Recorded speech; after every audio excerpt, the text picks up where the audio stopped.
श्रद्धेय श्री श्री रविशंकर जी, यहाँ उपस्थित अन्य सभी संतजन, भाइयों और बहनों, एल्लारिगो नमस्कार।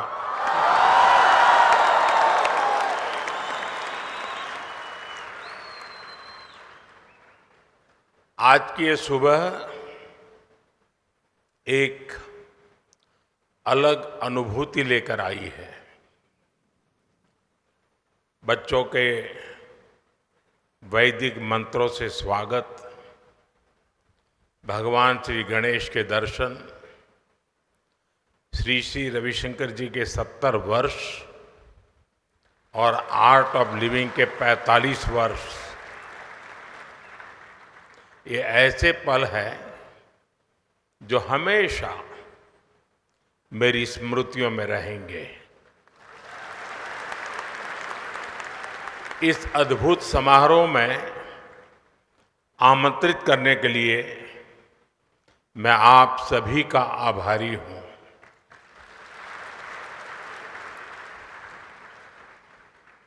अभी गुरुदेव ने बहुत कुछ बताया।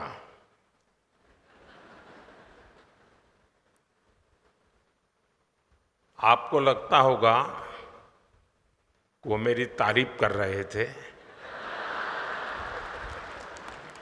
लेकिन मुझे लग रहा था कि वो मुझे काम बता रहे थे।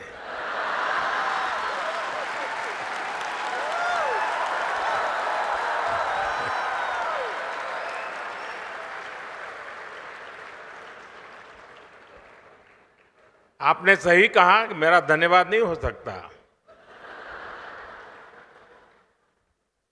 आप ही का हूं, आप ही के बीच आया हूं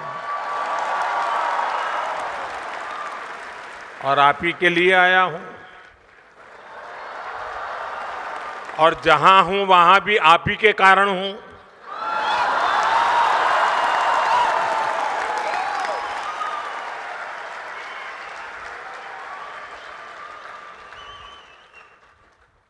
आज गुरुदेव के 70 साल का एक कार्यक्रम है, लेकिन मैं चाहूंगा जब मैं घर का ही हूं तो सामने से कह देता हूं कि जब आपका शताब्दी समारोह होगा तब मैं भी फिर से एक बार आऊंगा।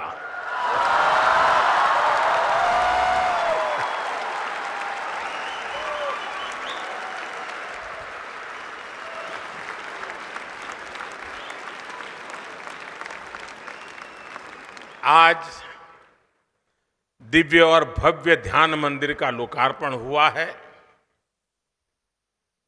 जब संकल्प स्पष्ट हो और सेवा भाव से कार्य किया जाए तो हर प्रयास का सुखद परिणाम मिलता है।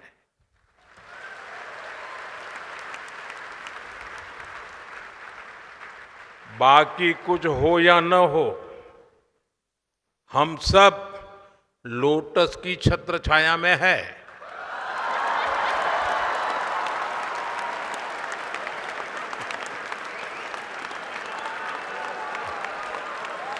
जैसे जैसे समय आता जाए ताली बजाते जाइए।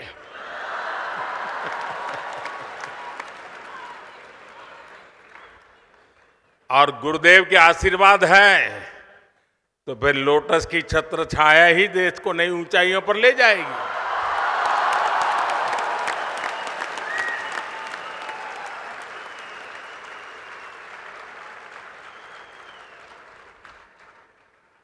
मैं आर्ट ऑफ लिविंग परिवार को इस ध्यान मंदिर के लिए अनेक अनेक शुभकामनाएं देता हूं।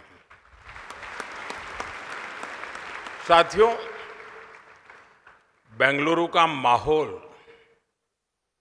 यहाँ का वातावरण कुछ अलग ही होता है। ये शहर सॉफ्टवेयर और सर्विसेज के लिए दुनिया भर में जाना जाता है। लेकिन भारत की सांस्कृतिक पहचान, स्पिरिचुअलिटी, आध्यात्मिक चेतना को भी इस शहर ने नई ऊंचाई दी है।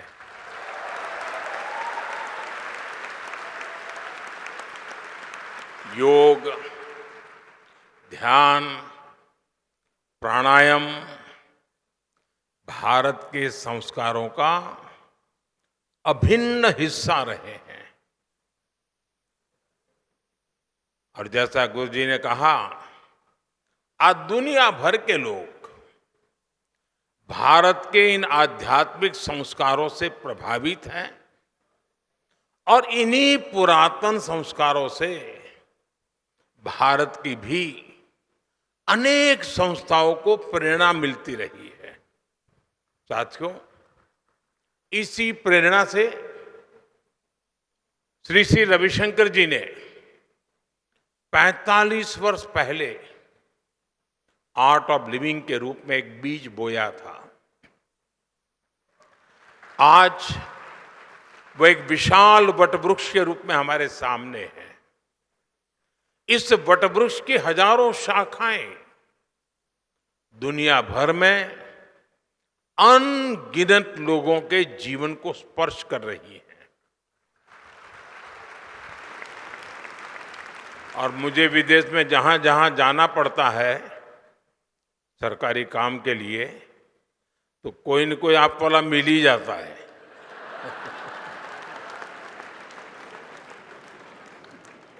साथियों, हमारा भारत विविधताओं से भरा देश है।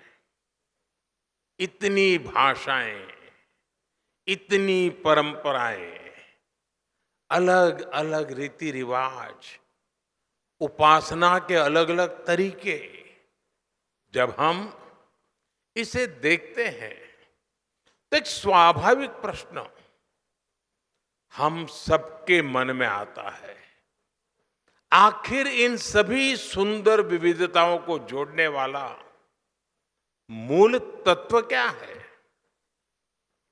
इसका उत्तर है स्वयं के लिए नहीं, बल्कि दूसरों के लिए जीना।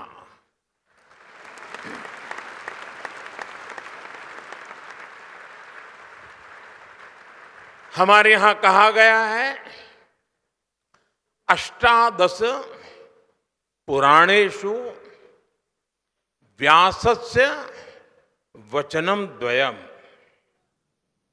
परोपकाराः पुण्याय पापाय परपीडनम।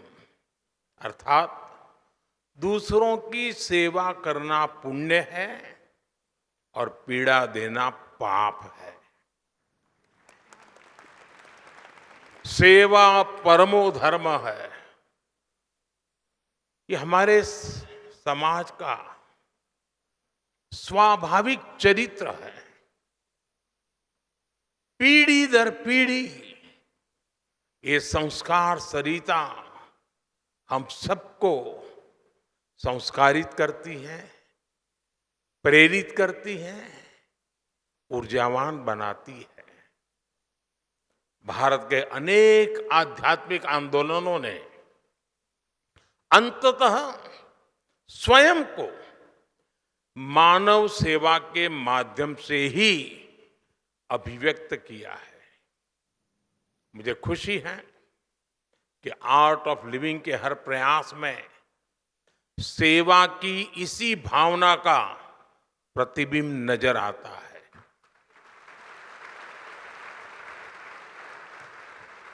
अभी जो वीडियो दिखाया गया, सेवा ही सेवा है, उसमें लोगों का ही कल्याण है। मैं आर्ट ऑफ लिविंग की यात्रा से जुड़े हर वॉलेंटियर को अपनी हार्दिक शुभकामनाएं देता हूं। साथियों, कोई भी अभियान तब सफल होता है जब उसके साथ समाज की शक्ति जुड़ जाती है। इसलिए ऐसे हर महत्वपूर्ण मिशन के लिए समाज की शक्ति को जागृत करना बहुत आवश्यक है। मेरा हमेशा से विश्वास रहा है कि समाज, राजनीति और सरकारों से भी अधिक शक्तिशाली होता है और कोई भी सरकार तभी सफल हो सकती है जब समाज स्वयं राष्ट्र निर्माण में सक्रिय भागीदारी निभाता है। अब जैसे हमारा स्वच्छ भारत अभियान है, ये सिर्फ सरकारी कार्यक्रम नहीं है, बल्कि ये लोगों के जीवन का स्वाभाविक हिस्सा बन चुका है। अब ये समाज की शक्ति से ही आगे बढ़ रहा है। साथियों, जब समाज सक्रिय हो जाता है, तब देश की सबसे बड़ी चुनौतियों का भी सामूहिक समाधान निकाला जा सकता है। ये देखना बहुत ही सुखद है कि आर्ट ऑफ लिविंग संस्था भी हमेशा से समाज की इस शक्ति को साथ लेकर चलती है। आप सभी ने विकास से जुड़े कार्यक्रमों में सोशल अप्रोच को बहुत महत्व दिया है। चाहे वृक्षारोपण अभियान हो या रूरल स्मार्ट विलेज सेंटर्स हो, महिलाओं और जनजातीय समाज को सशक्त बनाने वाले कार्यक्रम हो या फिर कैदियों के मानसिक स्वास्थ्य को बेहतर बनाने वाला अभियान हो, ये सभी प्रयास देश और समाज की विकास यात्रा के उसमें महत्वपूर्ण योगदान देने वाले होते हैं।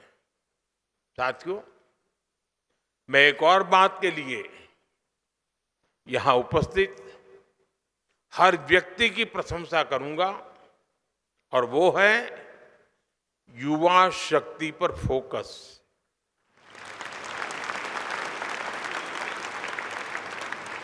आज की दुनिया में बहुत तेजी से बड़े बड़े परिवर्तन हो रहे हैं। हर दिन साइंस नई संभावनाओं के द्वार खोल रही है। नए नए इनोवेशन पूरे की पूरी इकोनॉमी को बदल रहे हैं। भारत इस बदलाव में केवल भागीदारी नहीं कर रहा, वो कई क्षेत्रों में नेतृत्व भी कर रहा है।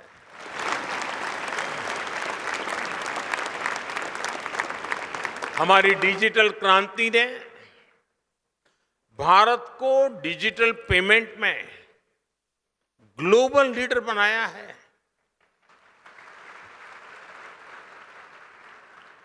आज इंफ्रास्ट्रक्चर भी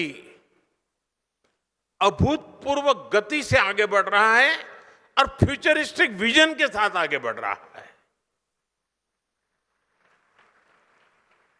स्टार्टअप में भारत बहुत तेजी से दुनिया का तीसरा सबसे बड़ा इकोसिस्टम बना है।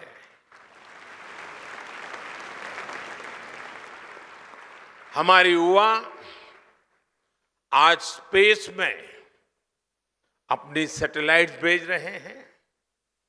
देश की ऐसी सभी उपलब्धियों का सबसे बड़ा कारण है हमारे युवा है और आर्ट ऑफ लिविंग है।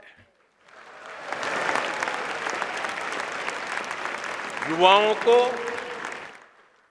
आज के आधुनिक युग की चुनौतियों के समाधान पाने में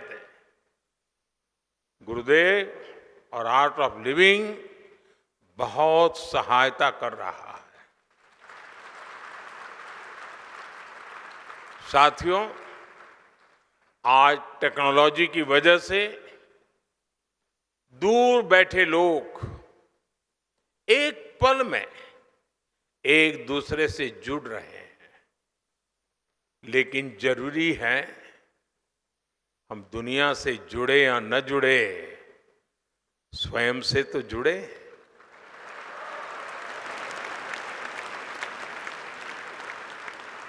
और ये स्वयं से जुड़ने की क्षमता को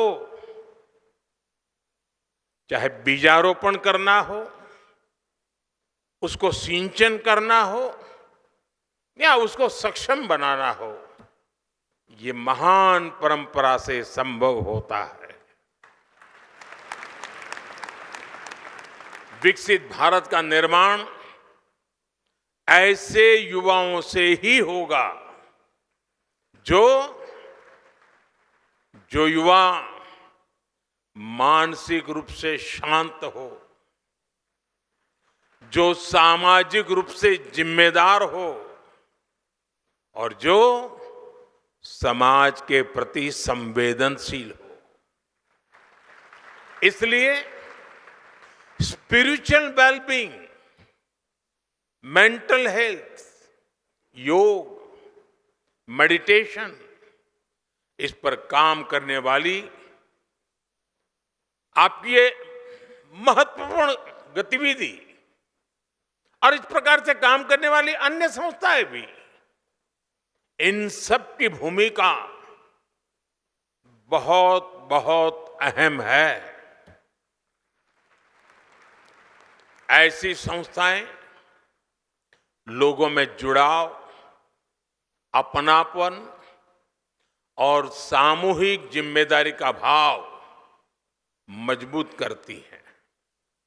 साथ ही ऐसी संस्थाओं में लोगों को अपनी संस्कृति को जानने और समझने का अवसर भी मिलता है। मुझे विश्वास है कि आज जिस ध्यान मंदिर का उद्घाटन हुआ है, वो आने वाली अनेक पीढ़ियों को, हजारों लोगों के लिए शांति और उपचार का केंद्र बनेगा।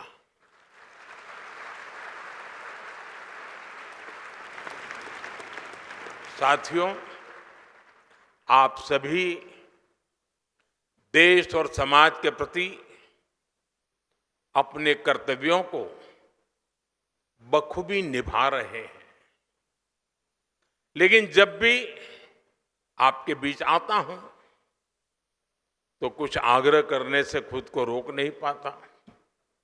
अभी मेरे बोलने से पहले ही गुरुजी ने कह दिया कि आपके 9 आग्रह हमें मंजूर है, तो बोलने को लिए कुछ बचा नहीं, लेकिन आदत जाती नहीं।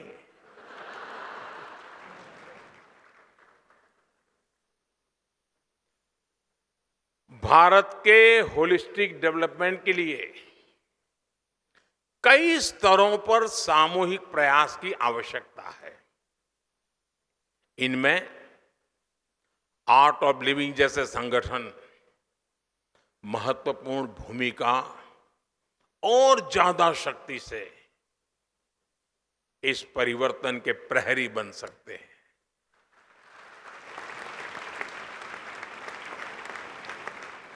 आप में से बहुत से लोग किसानों और ग्रामीण समुदायों के साथ जुड़कर काम करते हैं।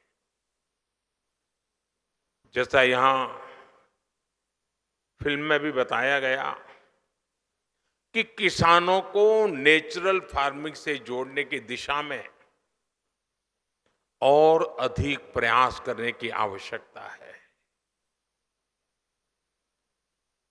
आज बीमारी में भी इंसान नेचुरल हीलिंग के रास्ते खोज रहा है, तो हमारी धरती मां, उसे भी नेचुरल हीलिंग की जरूरत है।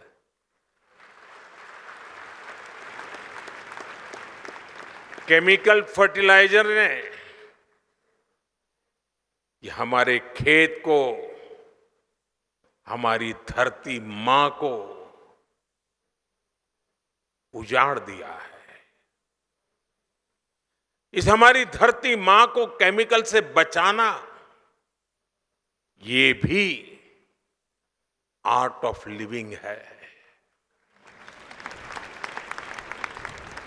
एक पेड़ मां के नाम अभियान को और व्यापक बनाने में आप बहुत ताकत दे सकते हैं, उसको और विस्तार कर सकते हैं, क्योंकि पर्यावरण की रक्षा ये भी आर्ट ऑफ लिविंग है। इकोलॉजी और इकोनॉमी हम अलग नहीं कर सकते। पर ड्रॉप मोर क्रॉप के माध्यम से किसानों को पानी का बेहतर उपयोग बताया जा रहा है। इसमें आपके सहयोग से और बेहतर परिणाम मिलेंगे, क्योंकि पानी की हर बूंद बचाना ये भी आर्ट ऑफ लिविंग तो है। कुछ ही हफ्ते में मानसून आने वाला है। ये सही समय है जब जल संरक्षण को लेकर के व्यापक जागरूकता फैलाई जाए। इसी तरह बिजली बचाना, सिंगल यूज प्लास्टिक से दूरी बनाना, स्थानीय उत्पादों को बढ़ावा देना, ये सभी आर्ट ऑफ लिविंग ही है।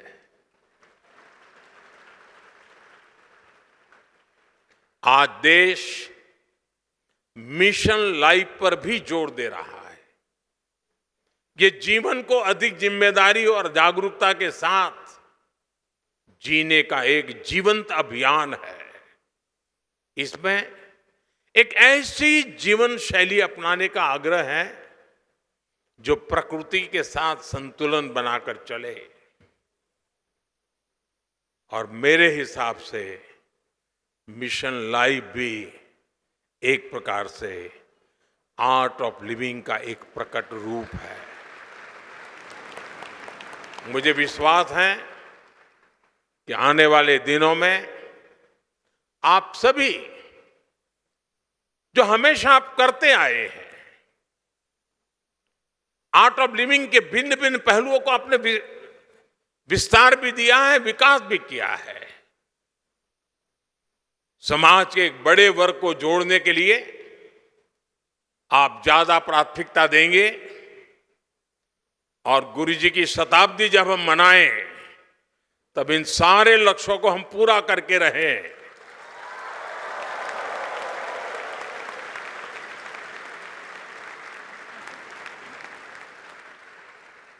मैं एक बार फिर श्री श्री रविशंकर जी को, गुरुदेव को अनेक अनेक शुभकामनाएं देता हूं। मैं आर्ट ऑफ लिविंग परिवार के हर वॉलेंटियर का उनकी सेवा भावना और समर्पण के लिए हृदय से बहुत बहुत अभिनंदन करता हूं। फिर एक बार आप सब ने मुझे आपके बीच आने का अवसर दिया, इस पवित्र वातावरण में कुछ पल बिताने का मौका दिया, लोटस की छत्र छाया में सोचने का मौका दिया। इसके लिए मैं फिर से आप सबका हृदय से बहुत बहुत धन्यवाद करता हूं।